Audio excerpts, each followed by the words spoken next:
Bonjour, dans cette vidéo, nous allons voir comment tracer différentes figures sur Scratch. Tu retrouves ces 4 figures en fait dans une fiche qui se trouve dans la partie du site consacrée à Scratch et en 6e. Donc c'est celle qui s'appelle Premier tracé.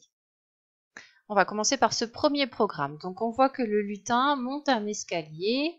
C'est un programme de construction. On pense à faire dès le début un bloc qui permet de reprendre au début après avoir lancé chaque programme. Dans ce bloc, on va décider de la position initiale du joueur.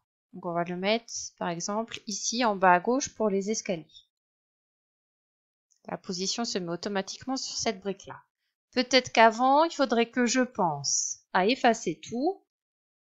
Mais avant d'effacer tout, je vais relever le stylo de façon à ce que quand je vais déplacer mon personnage, il ne continue pas à écrire. Donc je relève le stylo, j'efface tout ce qui a été fait. Je vais à cette position, je vais le faire regarder vers la droite, donc s'orienter à 90 degrés. Maintenant, des choses un petit peu qui sont pas nécessaires mais qui sont pour le décor, pour le confort du lancer du programme, je vais mettre la taille du personnage à 30%, de façon à ce qu'il soit plus petit et qu'on le voit moins. Je vais mettre la taille du stylo à 5, attention vous ne mettez pas ajouter 5 à la taille du stylo. Vous mettez mettre la taille du stylo à 5. Une fois qu'on a défini la taille, on ne l'augmente pas chaque fois qu'on lance. Sinon, on va recouvrir l'écran avec notre tracé. On peut choisir la couleur. Par défaut, là, j'ai le vert. Je peux prendre par exemple le violet en cliquant ici et là. Et enfin, je mets le stylo en position d'écriture, sinon il ne va rien se passer. Donc ça, c'est le bloc que je vais aller prendre. Je veux le lancer. Donc je prends sa brique dès que le drapeau vert est cliqué. Si je clique, on va pas voir grand chose à part que le personnage il a réduit. Maintenant, il n'y a rien qui se passe parce que j'ai pas commencé à tracer. Alors voyons voir. Ici, je vois que j'avance de 50 pas vers la droite. Je vais prendre ma brique, avancer de 50. Avant, je vais faire un contrôle. J'attends par exemple 0,5 secondes. Comme ça, je le vois démarrer. J'avance de 50. Alors, il regarde dans cette direction. Il doit tourner dans ce sens. C'est donc le sens inverse des aiguilles d'une montre et il tourne de 90 degrés. Une fois qu'il regarde vers le haut, là, qu'il a tourné de 90 degrés, il avance de 50 pas à nouveau. Je vais remettre une brique, attendre 0,5 secondes avant qu'il avance pour voir qu'il s'est bien orienté et voir chaque mouvement l'un après l'autre. Donc il avance de 0,5, il avance de 50 et à nouveau si je veux qu'il soit en position de retracer la marche suivante, il faut qu'il se tourne. Donc puisqu'il regarde comme ça, il doit se tourner dans le sens des aiguilles d'une montre, d'un angle toujours de 90 degrés. Ça devrait me faire ma première marche. Je lance le programme, voilà.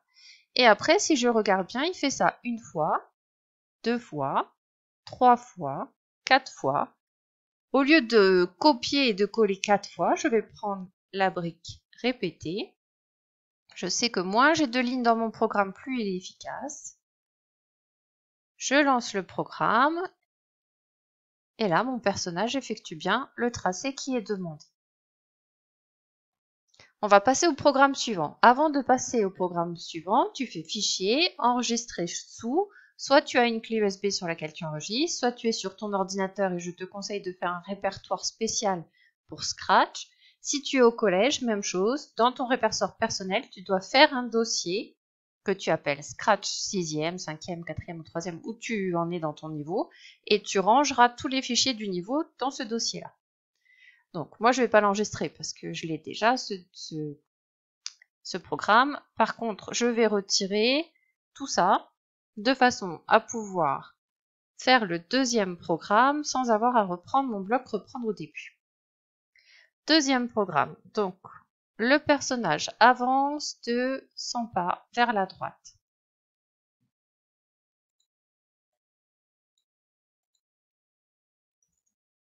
Ensuite, il est dans cette direction-là. Il tourne dans le sens inverse des aiguilles d'une montre de 90 degrés.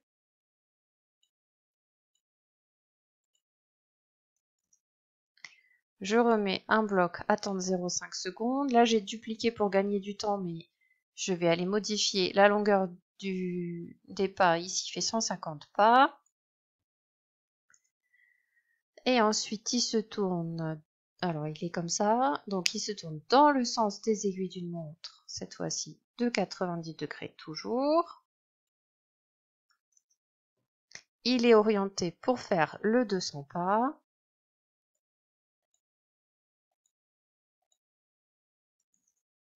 Quand il arrive à la fin du 200 pas, il tourne encore de 90 degrés dans le sens des aiguilles d'une montre. Et puis, il fait 250 pas. Alors, peut-être que je veux l'orienter vers la droite à la fin de mon tracé. Donc, puisqu'il regarde comme ça, je veux qu'il tourne dans le sens inverse des aiguilles d'une montre de 90 degrés. Je lance mon programme.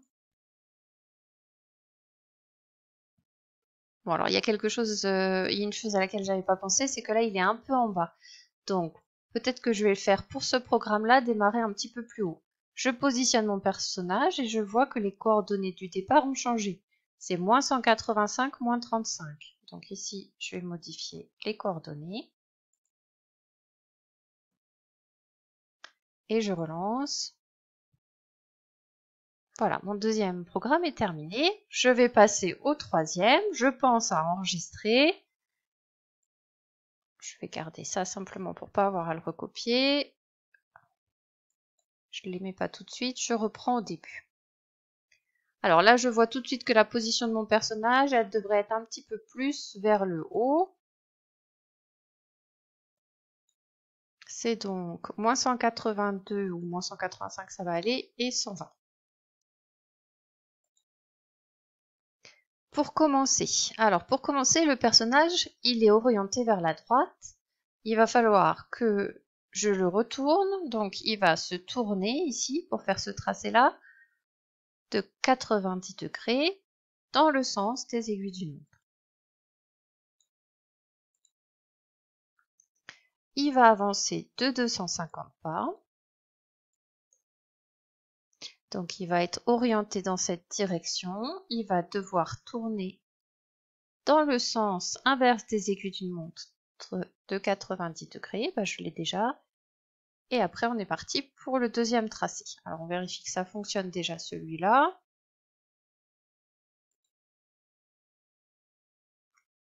Maintenant qu'il est bien orienté, j'ai plus besoin de retourner ici. J'avance de 200 pas. Et je tourne de 90 degrés dans le sens inverse des aiguilles d'une montre.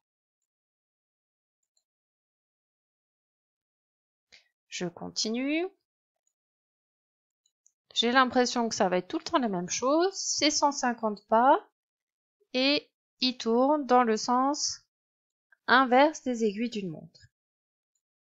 Je suis en train de recopier les mêmes blocs. Alors quand je recopie les mêmes blocs, tout de suite je me pose la question, je me demande, est-ce que par hasard, je ne pourrais pas mettre une boucle répétée?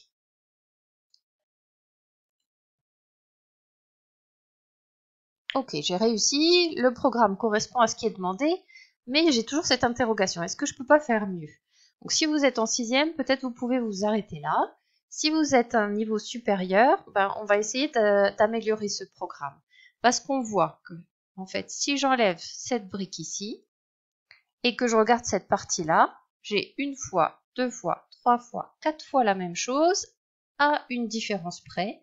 Ici, j'ai le nombre de pas qui varie. 250, 200, 150, 100. Quand quelque chose varie, en fait, dans Scratch, on peut créer une variable. Par exemple, une variable que j'appelle longueur. Longueur, elle vaut rien. Au début, c'est à moi de décider de sa valeur. Vous voyez qu'au début du trajet, la longueur, elle vaut 250.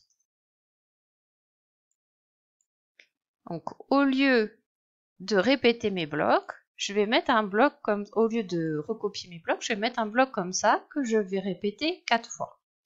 Mais avant de re-rentrer une deuxième fois dans la boucle répétée, il faut que la longueur elle ait changé. Donc ça, je vais le faire 4 fois. Si je fais 4 fois, je vais faire 4 fois 250. On va regarder, vous allez voir, du coup, ça va pas du tout correspondre. On est en train de faire un carré. Premier tour, ça fait 250. Mais deuxième tour, il faudrait que ça fasse 200. Donc la longueur, on lui a retiré 200. Alors dans Scratch, il n'y a que ajouter. Mais si tu es en cinquième, tu sais qu'on a les nombres relatifs. Donc retirer 100, c'est ajouter moins 100. Alors c'est pas 100, c'est 50. On retire 50.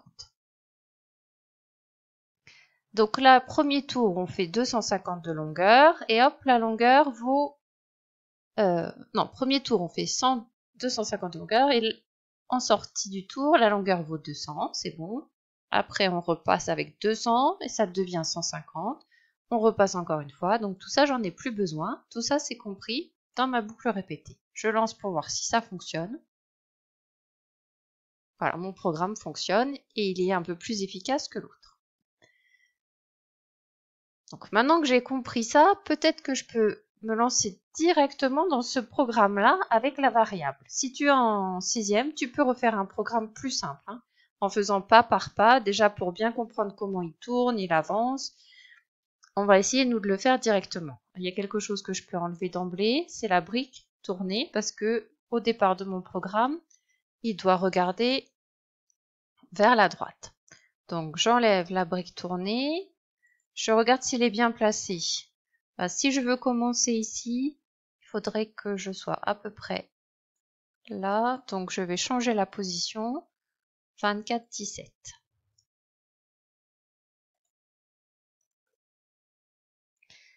Et je regarde. Au début, j'avance de 50 pas. Donc la longueur au début de mon programme, je vais la mettre à 50. 50, puis je tourne, j'ai le bon sens en plus, je tourne dans le sens inverse des aiguilles d'une montre de 90, mais après, qu'est-ce qui se passe? La longueur, elle augmente, donc j'ajoute 50. Je fais ça une fois, 2 fois, 3 fois, 4 fois, 5 fois. Je vais coller mes briques à mon programme principal et je vais regarder si ça fonctionne.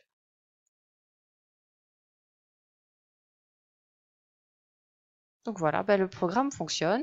J'ai bien fait exactement ce qui est demandé. Donc n'hésite pas, si jamais tu as un peu de problème avec les variables, les boucles et que tu es simplement en sixième, tu reprends pas à pas, tu te dis je suis là, j'avance de combien, dans quel sens je me tourne.